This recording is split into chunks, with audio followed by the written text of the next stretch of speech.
Thank you, Mr. Chairman. I appreciate the panel coming here today, and I'm intrigued by, I think it was Administrator Fugate, maybe Paulson, you touched on this as well, the notion of municipalities not insuring their public buildings.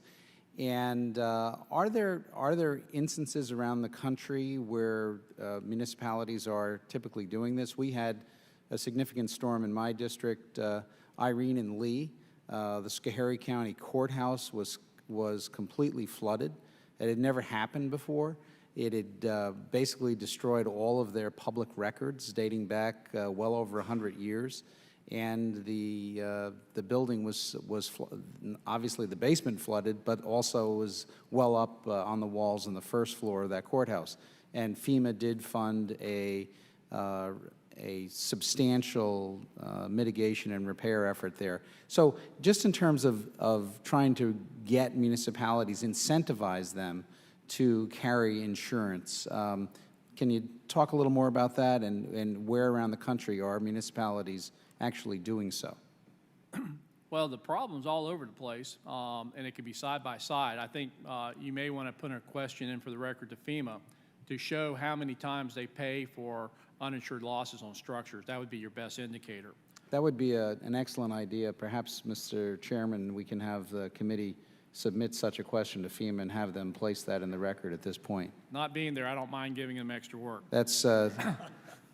But one of the things that, and this is something else I think the committee should look at, FEMA has a requirement that if we pay the first time, you're required to carry insurance for the life of that afterwards. But there's a clause in there that if the state insurance commissioner says it was neither affordable or available, we'll pay the second, third, fourth time. Now, FEMA's rule says we shouldn't be doing that, but the reality is FEMA is susceptible to member pressure to try to find a way to get the yes. And in many cases, we have bent ourselves in the pretzel to get the yes to repair that structure the second or third time. I think it would be helpful to FEMA to get the intent of Congress and more clearly stipulate that if you are damaged the first time and you weren't insured, okay, we got you. We're going to repair it. We'll put mitigation in it.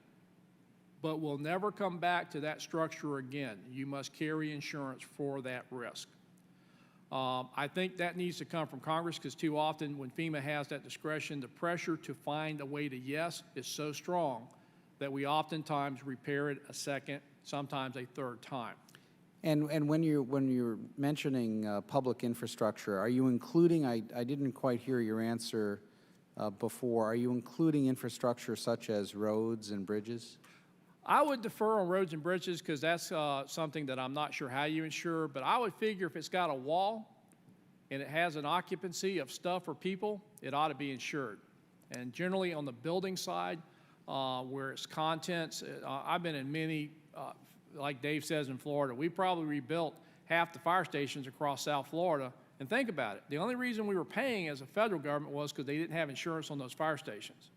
Now, I'm not going to hold the fire chiefs accountable because their budgets are set by those city and county commissioners, but somebody's making a decision to go self-insurance and hope somebody else will pick up the check if it's really bad. It is always the iron law of government, as I've found, is that it's always easier to spend someone else's money. Yes, sir.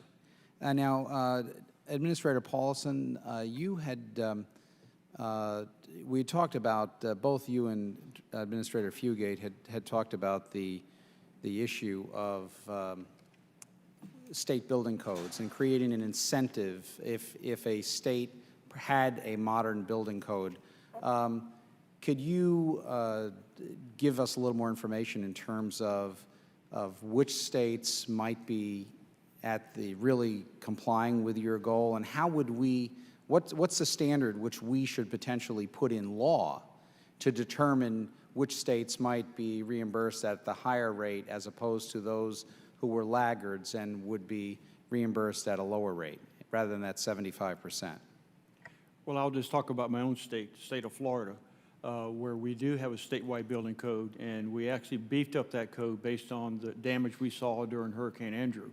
We totally changed it. We had to fight with, with some of the contractors because they thought we were going to raise the cost of houses beyond what people could afford, and it didn't happen.